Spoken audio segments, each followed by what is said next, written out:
अब मर्डर करने पर धारा 302 नहीं 101 लगेगी। धोखाधड़ी के लिए फेमस धारा 420 अब 318 हो गई है। रेप की धारा 375 नहीं अब 63 है। शादीशुदा महिला को फुसलाना अब अपराध है, जबकि जबरन अप्राकृतिक यौन संबंध अब अपराध की कैटेगरी में नहीं है। आज यानी 1 जुलाई से देश भर में 3 नए क्रिमिनल कानून लागू होने से ये बदलाव हुए हैं।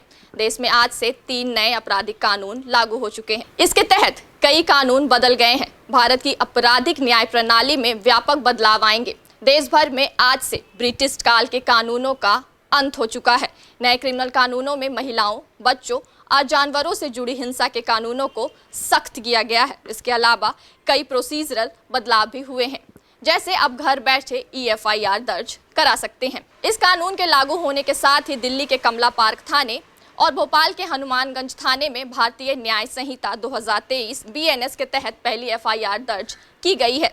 3 नए कानून में भारतीय न्याय संहिता BNS, भारतीय नागरिक सुरक्षा संहिता BNSS, भारतीय साक्ष्य अधिनियम BSA है। इन 3 कानून में पुरानी धाराओं को हटाया गया है। इसके साथ ही कुछ नए कानूनों को जोड़ा गया है। नए कानून के लागू होने के बाद जो धाराएं अपराध की पहचान बन चुकी थी, उनमें भी बदलाव होगा। जैसे हत्या के लिए लगाई जाने वाली IPC की धारा 302 अब धारा 101 कहलाएगी। ठगी के लिए लगाई जाने वाली धारा 420 अब धारा 316 होगी। हत्या के प्रयास के लिए लगाई जाने वाली धारा 307 अब धारा 109 कहलाएगी। वहीं दुष्कर्म के लिए लगाई जाने वाली धारा 376 अब धारा 63 होगी। पहले गैंग रेप की धारा 376D अब 70 होगी। हत्या के प्रयास अब 307 नहीं बल्कि 109 में आएगा। मानहानि 499 नहीं बल्कि 356 में आएगा। किडनैपिंग अब 359 नहीं बल्कि धारा 137 में आएगा। इसके साथ ही 18 साल से कम उम्र की बच्ची से रेप में आजीवन कारावास और मौत की सजा का प्रावधान है। गैंग रेप में दोषी पाए जाने पर 20 साल तक की सजा या जिंदा रहने तक जेल में की सजा का प्रावधान है। इन नए कानूनों को अब और भी बेहतर तरीके से आपको समझाते हैं। इन नए कानूनों में महिलाओं और बच्चों के खिलाफ अपराध पर एक नया अध्याय जोड़ा गया है। किसी बच्चे को खरीदना या बेचना जघन्य अपराध की श्रेणी में आएगा। किसी नाबालिग से सामूहिक दुष्कर्म के लिए मृत्युदंड या उम्र कैद का प्रावधान नए कानून में जोड़ा गया है। नए कानून के तहत अब कोई भी व्यक्ति पुलिस थाना गए बिना इलेक्ट्रॉनिक संचार माध्यम से घटनाओं की रिपोर्ट दर्ज कराने में सक्षम है। इसमें मामले का दर्ज कराना आसान और तेज हो जाएगा। पुलिस द्वारा फौरी कार्रवाई भी की जा सकेगी। 0 FIR से अब कोई भी व्यक्ति किसी भी पुलिस थाने में प्राथमिकी दर्ज करा सकता है, भले ही अपराध उसके अधिकार क्षेत्र में हो या ना हो। नए कानून के तहत आपराधिक मामलों में फैसला मुकदमा पूरा होने के 45 दिन के अंदर आएगा।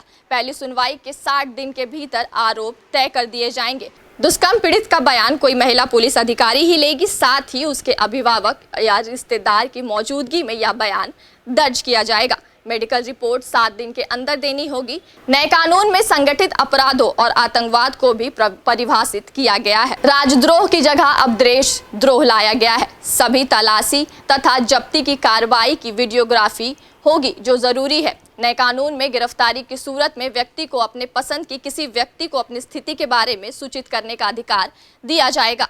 इससे गिरफ्तार व्यक्ति को तुरंत सहयोग प्राप्त हो पाएगा। नए कानून में महिलाओं व बच्चों के खिलाफ अपराध की जांच को प्राथमिकता दी गई है। इससे मामले में दर्ज किए जाने के 2 महीने के अंदर जांच पूरी की जाएगी। नए कानून के तहत पीड़ित को 90 दिन के भीतर अपने मामले की प्रगति पर नियमित रूप से जानकारी पाने का अधिकार होगा। नए कानून में महिलाओं व बच्चों के साथ होने वाले अपराध पीड़ित को सभी अस्पताल में निःशुल्क प्राथमिक उपचार या इलाज मुहैया कराया जाएगा। नए कानून के तहत आरोपी तथा पीड़ित दोनों को अब प्राथमिकी, पुलिस रिपोर्ट, आरोप पत्र, बयान, स्वीकारोक्ति और अन्य दस्तावेज 14 दिन के भीतर पाने का अधिकार होगा। अदालतें वक्त रहते न्याय देने के लिए मामले में सुनवाई में अनावश्यक विलंब से बचने के वास्ते अधिकतम 2 बार मुकदमा की सुनवाई स्थगित कर सकती है। नए कानून में सभी राज्य सरकारों के लिए गवाह सुरक्षा योजना लागू करना जरूरी है। ऐसा इसलिए ताकि गवाहों की सुरक्षा व सहयोग सुनिश्चित किया जाए और कानूनी प्रतिक्रियाओं की विश्वसनीयता और प्रभाव बढ़ाया जाए। को अधिकार सुरक्षा देने तथा दुष्कर्म के किसी अपराध के संबंध में जांच में पारदर्शिता को बढ़ावा देने के लिए पीड़ित का बयान पुलिस द्वारा ऑडियो वीडियो माध्यम के जरिए दर्ज किया जाएगा। सेक्शन 72 के अनुसार अदालत के परमिशन के बिना यौन अपराधियों से जुड़े कोर्ट के कार्यवाही को पब्लिक करना एक अपराध है। बलात्कार, पति द्वारा अलग रह रही पत्नी के साथ यौन संबंध बनाना या किसी व्यक्ति द्वारा धोखा देकर संबंध बनाने जैसे मामलों में बिना कोर्ट के परमिशन के कार्यवाही को पब्लिक करने पर 2 साल की सजा या जुर्माना लगाया जा सकता है। हालांकि कोर्ट के फैसलों को पब्लिक करना अपराध नहीं माना जाएगा। आईपीसी की धारा 228A में भी इस प्रकार का प्रावधान था। महिलाओं, 15 वर्ष की आयु से कम उम्र के लोगों, 60 वर्ष की आयु से अधिक लोगों तथा दिव्यांग या गंभीर बीमारी से पीड़ित लोगों को पुलिस थाने आने से छूट दी जाएगी। वो अपने निवास स्थान पर से ही पुलिस सहायता प्राप्त कर सकते हैं। देश के सभी पुलिस थानों को नए कानून के प्रभावी किए जाने से पूर्व पुलिस कर्मियों को प्रशिक्षण दिया गया।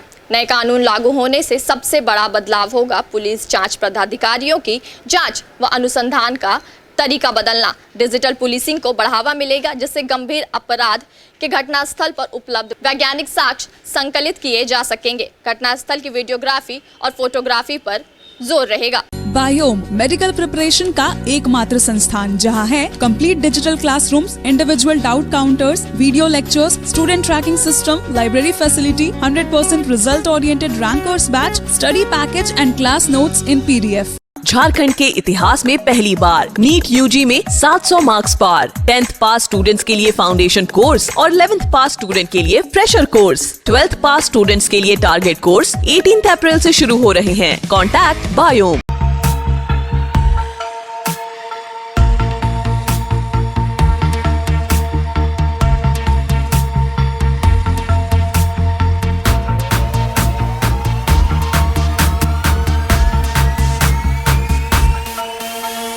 thefollowup.in.